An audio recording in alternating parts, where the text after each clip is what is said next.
Kyo, big thana changa bani na hanai nupa na lek pani aba. Di sam ka se thado bani. Ang ngasi ki look se che bem leida dedicate tawre aba ko.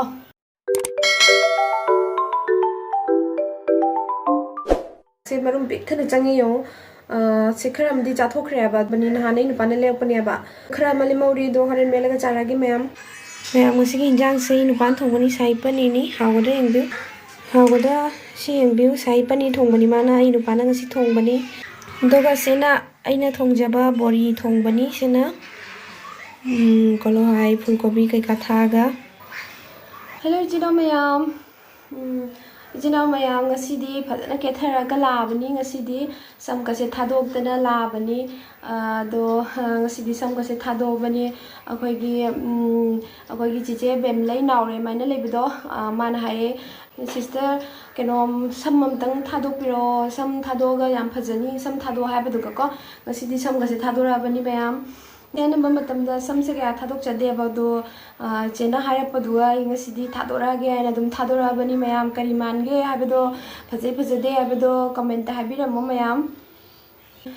moirang kotpa set ka tawraga thoglabani mayam ngasigi look se phajade mayam na comment habiramo adudi ngasigi look se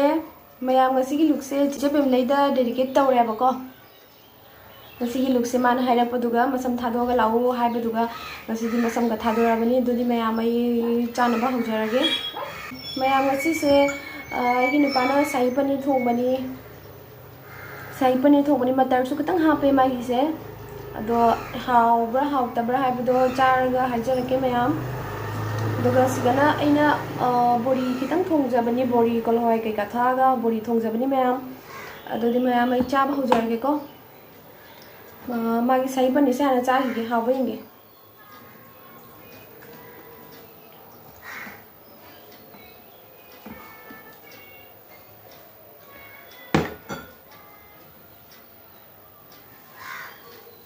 adudi mayam ai chaba haujarage ko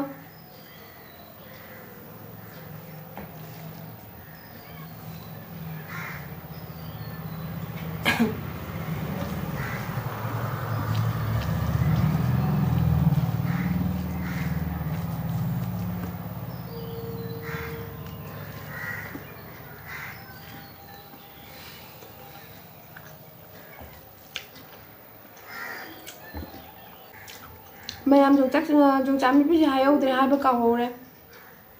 sai na yongchak ut pado ado met pane ba ko ase hauba inge yongchak marum je yo mayam pik thana marum change yo yongchak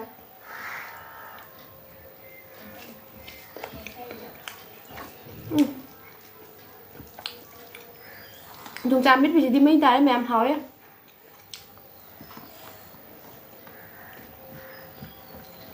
mayam magi paneer thongba se yam hawarme no ai gi himu charage inge kan bana haw ngai bado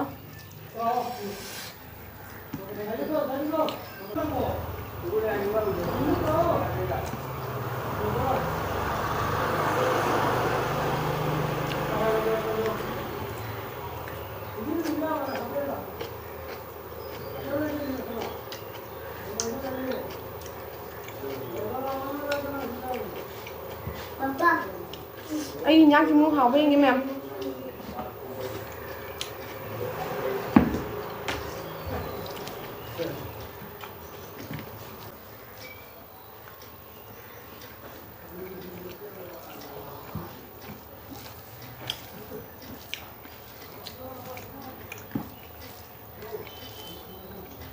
anh nhắc cho học đi học mấy em ado em mang Shahi paneer thong pasina di hauba hela me ko mayam khara thagat ke mathang du su thong biwa ya na bai ko khara thagat ke ba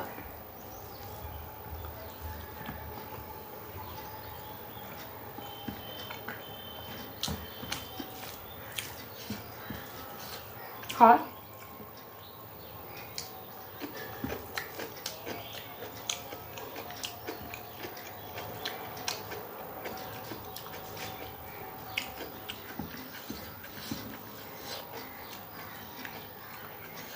mayam yongchak yung tu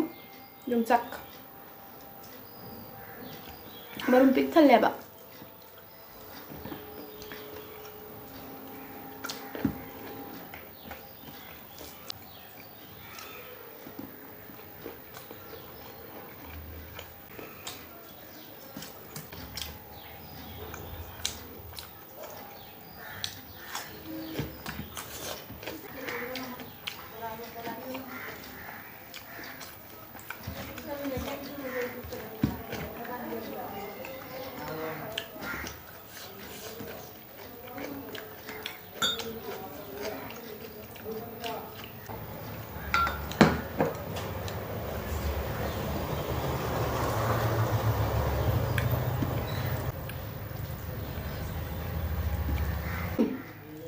Yam haure mẹ mai paneer thongba nhé.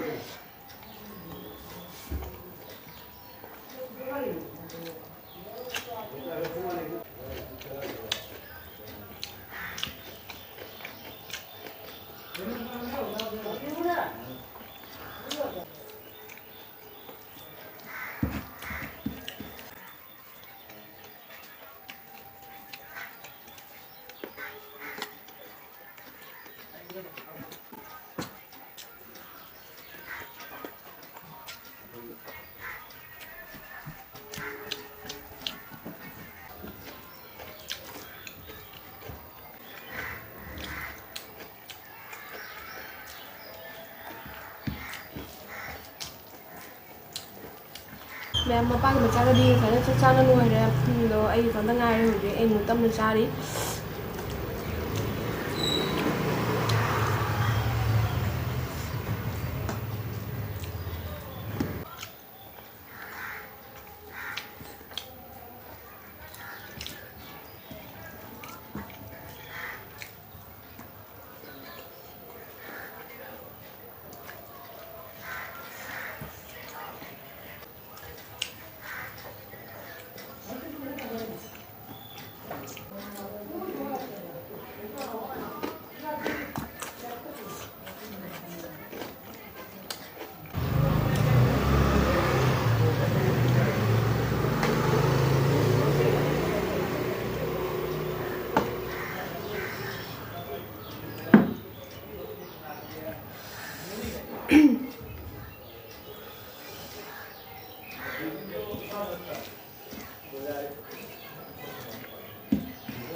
Mayam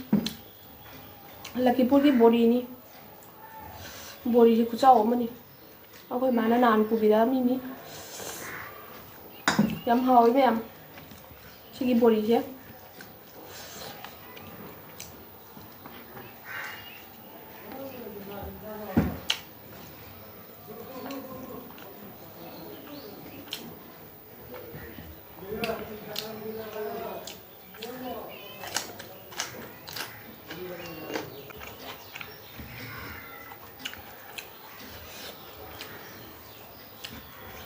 Mayam yongchak baru na khwai dagi best ni yongchak ki makha da atei puna mak fel wai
mayam chak chapasu loire ado hijang mathen hingju loina haurame ngasigi mathen hingje mayam ngasigi mathen hingje loina niramis na ta oire akhoi se hoji niramis oina chare ba adona niramis oina loin tawre ado mayam khwai best ti hanga yongchak maruna takhre khwai best ti yongchak maruna takhre yongchak maruna khwai haukhre ado mayam video si matang soida lo sinjerage mathangi video da mu unarsi mayam naibu agi channel sita support khajitang to biramo agi video si like and subscribe su to biramo anuba mina yingbiba taraga su like amaga subscribe amam to biramo ado mayam video si matang soida lo sinjerage mathangi video da mu unarsi mayam bye.